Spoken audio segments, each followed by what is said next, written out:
디도서 3장 1절에서 7절까지입니다. 디도서 3장 1절에서 7절까지입니다. 제가 내일과 모레 이틀 동안은 일이 있어서 설교하지 않고 김 목사님께서 설교하시겠습니다. 디도서 3장 1절에서 7절까지입니다. 제가 먼저 읽겠습니다. 너는 그들로 하여금 통치자들과 권세 잡은 자들에게 복종하며 순종하며 모든 선한 일 행하기를 준비하게 하며 아무도 비방하지 말며 다투지 말며 관용하며 범사의 온유함을 모든 사람에게 나타낼 것을 기억하게 하라. 우리도 전에는 어리석은 자요 순종하지 아니한 자요 속은 자요 여러 가지 정욕과 행락의 종노릇한 자요 악독과 투기를 일삼은 자요 가증스러운 자요 피차 미워한 자였으나 우리 구주 하나님의 자비와 사람 사랑하심이 나타날 때에 우리를 구원하시되 우리가 행한 바 의로운 행위로 말미암지 아니하고 오직 그의 긍휼하심을 따라 중생의 씻음과 성령의 새롭게 하심으로 하셨나니 우리 구주 그리스도 예수로 말미암아 우리에게 그 성령을 풍성히 부어주사 7절 함께 읽습니다. 우리로 그의 은혜를 힘입어 의롭다 하심을 얻어 영생의 소망을 따라 상속자가 되게 하려 하심이라. 아멘. 기독교의 핵심을 잘 말해주는 교리가 있는데 이신칭의입니다. 믿음으로 의롭게 된다라는 뜻이죠. 이 이신칭의를 누구보다도 강조했던 사람은 바울입니다. 그래서 바울 신학의 핵심을 이신칭의라고 할 수 있습니다. 특히 로마서나 갈라디아서의 이 이신칭의의 원리와 근거를 논리적으로 설명해 주고 있습니다. 그런데 믿음으로 의롭게 된다라는 이 말을 평생 신앙의 핵심으로 삼고 살았던 바울인데 이 바울의 서신서들을 잘 보게 되면 행함에 대한 이야기들이 너무나도 많이 등장한다라는 것입니다. 우리는 믿음으로 의롭게 된다라는 말을 행함으로 의롭게 된다는 것과 대조적인 뉘앙스로 받아들입니다.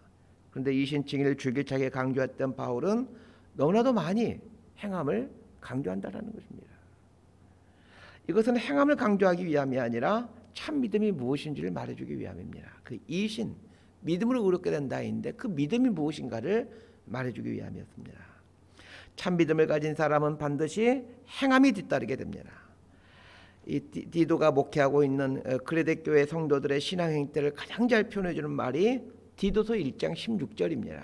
제가 디도서 1장 16절을 읽어드립니다. 그들이 하나님을 시인하나 행위로는 부인하니 가증한 자요 복종하지 아니한 자요 모든 선한 일을 버리는 자니라.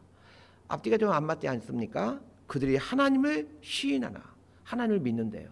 하나님을 자신들의 주님으로 고백한대요. 그런데 행위로는 부인한대요. 어떻게 이럴 수 있겠습니까? 하나님을 시인하는데 어떻게 행위로는 부인할 수 있냐는 말이에요. 하나님을 시인한다라고 할 때 시인한다라는 말은 호몰로게오는 인정한다, 고백한다라는 말입니다. 하나님을 시인한다라는 말이 구체적으로 무슨 뜻이겠습니까? 하나님이 창조주이시고 하나님이 내 삶의 주인이라는 것을 인정하고 고백한다라는 말입니다. 그런데 이렇게 입으로는 인정하고 고백하지만 몸으로는 부인하는 사람들이 있더라는 겁니다. 신앙은 입으로 고백하는 것이 아니라 전인격으로 고백하는 겁니다. 입은 몸의 일부에 지나지 않고 몸 또한 인격의 일부에 지나지 않습니다.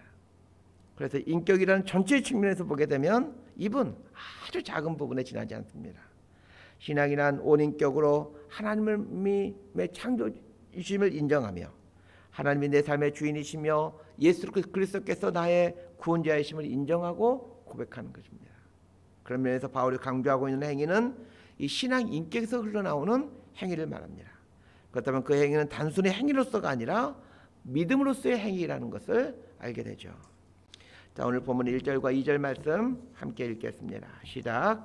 너는 그들로 하여금 통치자들과 권세 잡은 자들에게 복종하며 순종하며 모든 선한 일 행하기를 준비하게 하며 아무도 비방하지 말며 다투지 말며 관용하며 범사의 온유함을 모든 사람에게 나타낼 것을 기억하게 하라.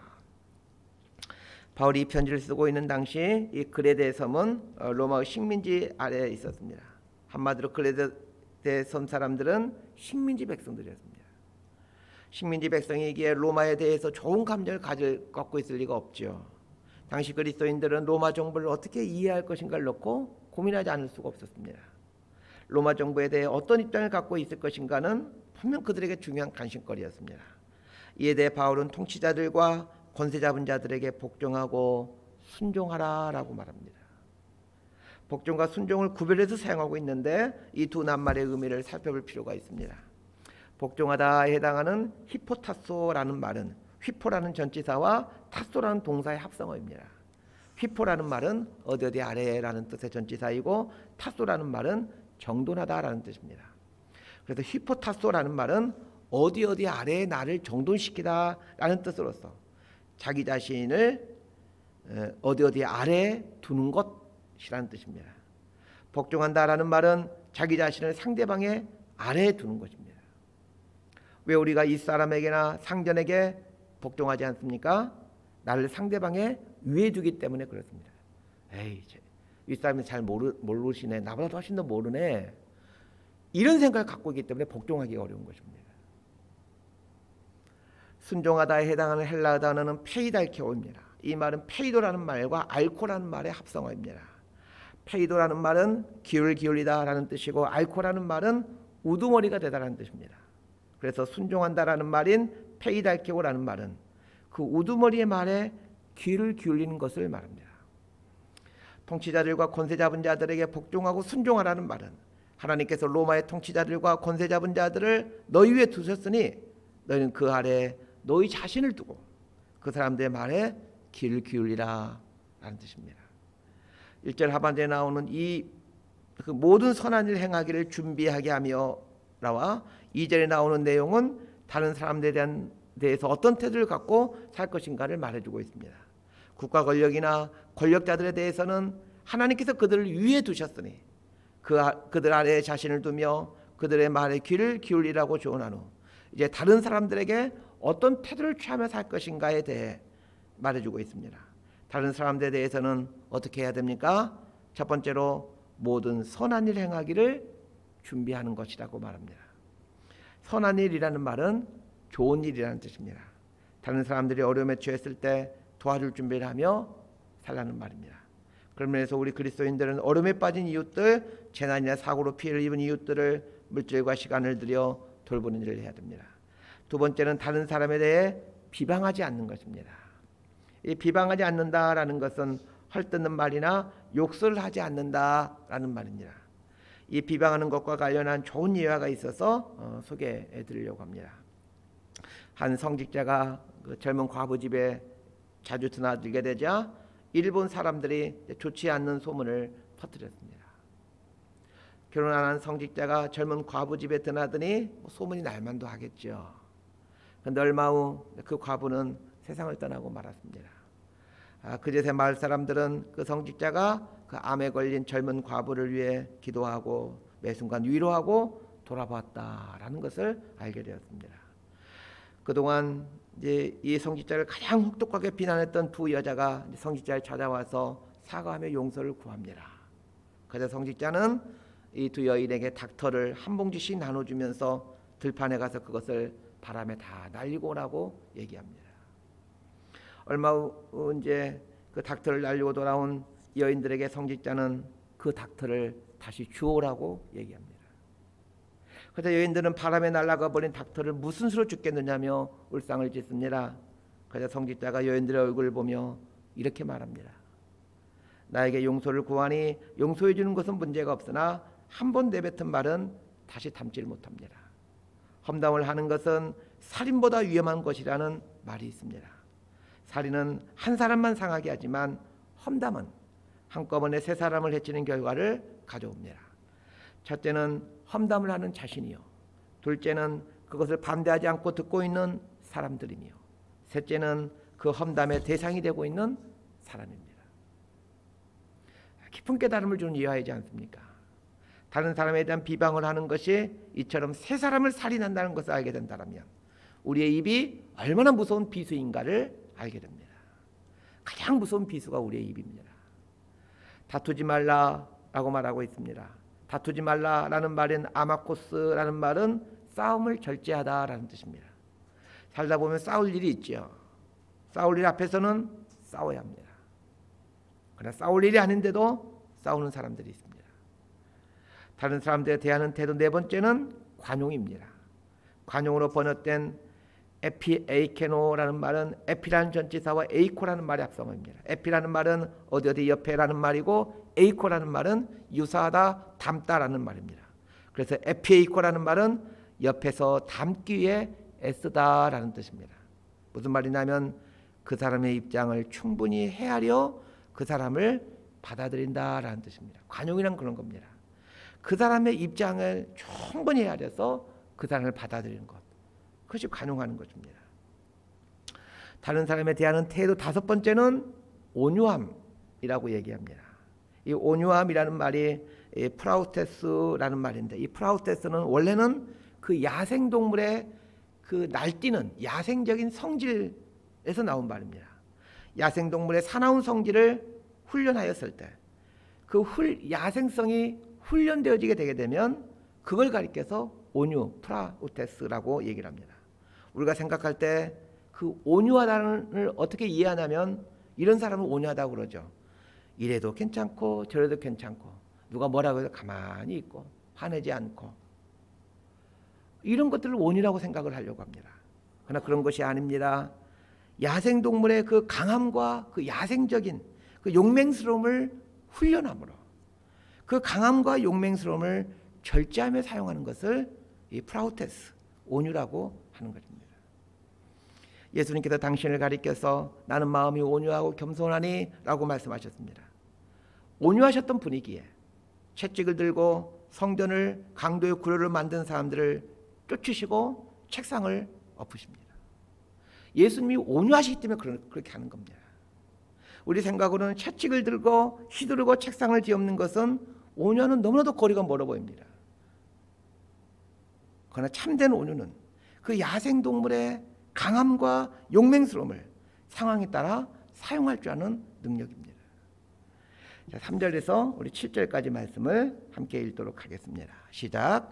우리도 전에는 어리석은 자요 순종하지 아니한 자요 속은 자요 여러 가지 정욕과 행락의 종노릇한 자요 악독과 투기를 일삼은 자요 가증스러운 자요 피차 미워한 자였으나 우리 그저 하나님의 자비와 사람 사랑하심이 나타날 때에 우리를 구원하시되 우리가 행한 바 의로운 행위로 말미암지 아니하고 오직 그의 긍일하심을 따라 중생의 씻음과 성령의 새롭게 하심으로 하셨나니 우리 구주 예수 그리스도로 말미암아 우리에게 그 성령을 풍성히 부어주사 우리로 그의 은혜를 힘입어 의롭다 하심을 얻어 영생의 소망을 따라 상속자가 되게 하려 하심이라.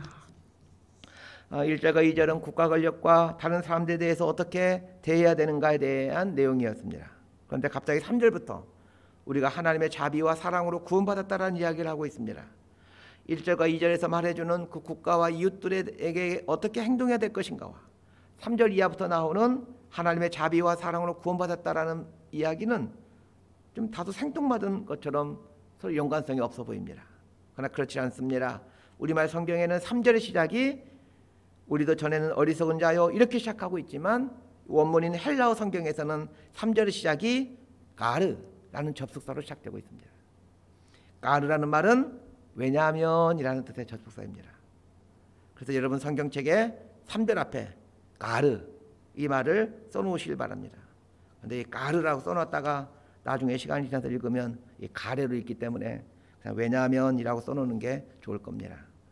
왜냐하면이라는 말을 넣어서 제가 3절 말씀을 읽어드리겠습니다. 왜냐하면 우리도 전에는 어리석은 자요 순종하지 아니한 자요 속은 자요 여러 가지 정욕과 행락의 종노릇한 자요 악독과 토기를 일삼은 자요 가증스러운 자요 피차 미워한 자였으나 이 왜냐하면이라는 접속사를 넣으니까 3절 이하의 말씀이 1절과 2절과 밀접하게 연관되어 있다는 것을 알게 됩니다.